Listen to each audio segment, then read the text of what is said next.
L'amour ne se laisse pas séparer de la justice. Ils sont un. Cette simple définition doit nécessairement se retrouver dans la croix de la vérité. Dans la croix, l'amour est représenté par l'axe horizontal, passif, et la justice par l'axe vertical, actif. Or, si l'amour ne se laisse pas séparer de la justice, cela signifie que nous ne pouvons pas couper la croix en deux, pour n'avoir que l'amour d'un côté, et la justice de l'autre. La croix est unitaire. Ses branches sont inséparables. Considérons maintenant que ces branches sont toutes deux égales à l'unité. Nous pouvons alors écrire: l'amour est égal à l'unité. Et la justice est égale à l'unité. Si par ailleurs l'amour et la justice sont un, nous pourrions aussi mathématiquement le comprendre ainsi. L'amour plus la justice est égal à 1. Or si l'amour est égal à l'unité, et la justice est égale à l'unité, leur somme donne le nombre 2. Il y a une incohérence, car 2 n'est pas égal à 1. Nous en concluons qu'une addition de l'amour et de la justice est impossible. Ceci vient du fait que l'addition est une opération élémentaire, permettant de décrire la réunion de quantités de même nature. Or l'amour et la justice ne sont pas de même nature, et ne peuvent donc être réunis par l'addition. L'unité, issue de leur relation, ne peut provenir d'une addition. En réalité, l'unité n'est pas la somme de l'amour et de la justice, mais il en est le produit. Ce n'est pas une addition qu'il nous faut ici employer, c'est une multiplication. L'unité est en effet un élément neutre pour la multiplication.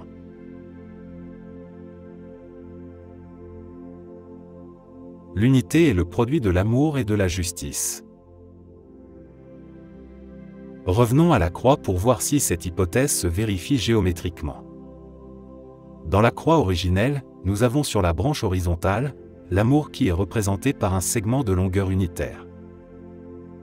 Et sur la branche verticale, la justice, également représentée par un segment de longueur unitaire. Les deux branches sont perpendiculaires entre elles.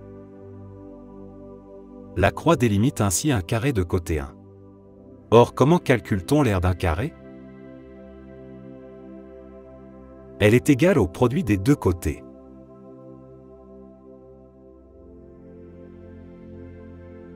Nous vérifions donc dans la croix, que le produit de l'amour et de la justice est égal à l'unité. Ceci vient du fait qu'amour et justice sont perpendiculaires entre eux, et définissent une surface carrée. Or seule la multiplication permet de calculer l'aire d'un carré. La véritable définition mathématique et universelle, qui lie l'amour et la justice entre eux dans la croix, est donc: l'amour multiplié par la justice est égal à l'unité. Autrement dit, la justice est l'inverse de l'amour. Ou l'amour est l'inverse de la justice. L'amour et la justice sont donc l'inverse l'un de l'autre. Ici la définition mathématique rejoint parfaitement la définition même du mot. Dans le dictionnaire, la définition du mot inverse signifie en général le contraire, l'opposé. Avec cette définition, nous pourrions dire que la justice est l'opposé de l'amour, ou que l'amour est le contraire de la justice. De prime abord, ces mots peuvent heurter la sensibilité de chacun, car ils apportent la notion de confrontation ou d'opposition. Certainement l'image la plus juste se rapprocherait plutôt de celle du reflet du miroir. Amour et justice, tel un miroir, sont inverses, et pourtant identiques d'une certaine manière, car intrinsèquement liés par l'unité. L'amour est la contrepartie nécessaire et indispensable à la justice, afin que dans leur union, l'équilibre dans l'unité soit respecté, conformément aux lois dans la création. Dans les fondements de la croix, cette loi de l'équilibre représente aussi très naturellement l'homme et la femme. L'homme serait ainsi l'inverse de la femme, et la femme l'inverse de l'homme.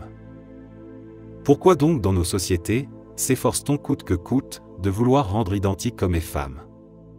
Ils ne sont pas de même nature, de même genre, et ils ne pourront jamais être réunis côte à côte par addition, afin de former l'unité dans le couple, homme-femme.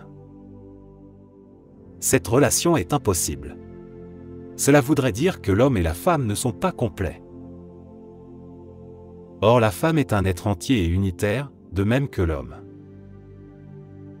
Ainsi leur union spirituelle parfaite ne peut apporter l'harmonie dans l'unité que par cette relation. La femme et l'homme ne sont pas identiques, mais ils sont complémentaires, afin que leur union parfaite apporte l'unité. Et ceci est d'autant plus vrai lors des mariages conclus au ciel, c'est-à-dire quand les deux êtres sont véritablement prédestinés l'un à l'autre. Lorsqu'un homme a rencontré l'être prédestiné, sa future épouse, il n'a pas trouvé sa moitié, comme l'indique souvent le langage populaire. Mais il a rencontré sa contrepartie nécessaire à l'équilibre de leur union. La complémentarité du couple homme-femme existe bien souvent tout simplement dans la complémentarité du couple amour-justice. Ainsi, l'équilibre peut être également recherché au sein de leur union, notamment dans le mariage, dans l'équilibre de l'amour et de la justice. Une femme peut tempérer ou adoucir par son amour maternel des actes de justice et de sévérité de son mari, par exemple dans l'éducation de leurs enfants.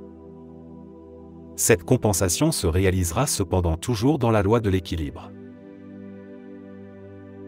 L'unité est le produit de l'amour et de la justice. Cette définition à la base de la création est si simple, si élémentaire, que personne n'y a pensé ou n'y a réfléchi un tant soit peu profondément.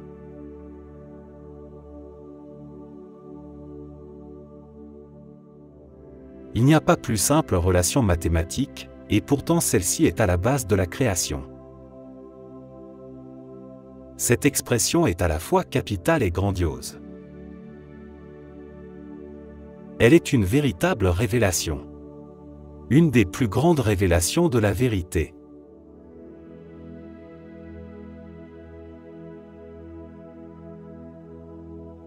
Aucune œuvre valable ne peut être formée dans ce monde sans le respect de cette loi fondamentale. Aucun être humain ne peut être authentique, dans ses faits et ses gestes, s'il ne répond pas parfaitement à cette relation. L'unité est le produit de l'amour et de la justice.